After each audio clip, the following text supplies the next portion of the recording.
শ্রীলঙ্কার বিপক্ষে test series শেষ হলেই ওয়ানডের লড়াইয়ে মাঠে নামতে হবে বাংলাদেশকে। তাই আগেভাগেই এই সিরিজের জন্য 16 সদস্যের দল ঘোষণা করেছে বাংলাদেশ ক্রিকেট বোর্ড।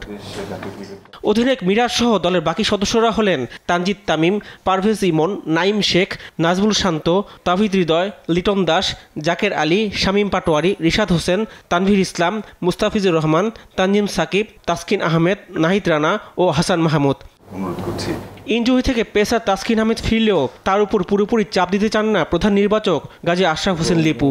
একটা লোড ম্যানেজমেন্টের একটা হিসাব আছে, সেই হিসাব করে আমরা যখন মনে করি যে কেউ খেলতে পারবে তখন সে ব্যাপারটা নিয়ে আরও বিশদ আলোচনা হয় টিম ম্যানেজমেন্ট, ক্যাপ্টেন সবার সঙ্গেই, এবং সেই আলোকে আমরা মনে করছি যে তিনি একদিনের ক্রিকেট এবং টি20 ফরম্যাট এই দুটোতেই তিনি অ্যাভেলেবেল থাকবেন। হয়তো রেস্ট্রিকশন থাকতে পারে, সব ম্যাচের জন্য হয়তো না। সৌম্য সরকারকে নিয়ে প্রধান নির্বাচক জানিয়েছেন 2027 সালের বিশ্বকাপ পরিকল্পনায় রয়েছেন এই অভিজ্ঞ ব্যাটার।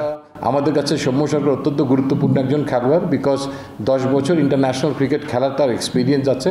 আমার বিশ্বাস যে সাম্প্রতিক ক্রিকেটের যে দাবি তার সঙ্গে তিনি খাপ খাইয়ে নিজেকে প্রস্তুত রাখবেন, এবং আমরাও বড় ক্যানভাসে তাকে সার্বিক সহযোগিতা করার জন্য সব কিছু আমরা অফার করব, এবং তিনি আমাদের মনে আছেন। মোসাদ্দেক হোসেন সৈকত ঘরোয়া ক্রিকেটে ভালো করলেও অধিনায়ক মিরাজের বিকল্প হিসেবে জাতীয় দলে সুযোগ পাবেন না বলেও গণমাধ্যমে জানান এই নির্বাচক। আপনার কথার সরাসরি উত্তর দিতে চাই। আপনি আপনার সাংবাদিকতার আলোকে মনে করছেন যে মোসাদ্দেক হোসেন এই মুহূর্তে জাতীয় দলে খেলা উচিত। আমি ঠিক সেই জিনিসটা মনে করছি না, পরিষ্কারভাবে বলতে চাচ্ছি। কারণ যতক্ষণ মেহেদী হাসান মিরাজ আছে মোসাদ্দেকের কোনো সুযোগ নেই। তো কোনো জিনিস খুব স্পষ্টভাবে হওয়া উচিত। জাস্ট আপনারা বুঝে অনেক সময় না বোঝার ভান করে কথা বলেন, অনেক সময় দ্যাটস রিয়েলি হার্টিং। তো এখানে আমি খুব পরিষ্কার করেই বলেছি যে ইয়েস, তিনি আমাদের সঙ্গে থাকবেন। এই মুহূর্তে হয়তো কেউ ব্যাকআপ হিসেবে আছে, বাট তিনি যদি অপরচুনিটি পান তিনি সামনে চলে আসতে পারেন। আগামী 2রা জুলাই কলম্বোয় শুরু হবে বাংলাদেশ শ্রীলঙ্কা ওয়ানডে সিরিজ।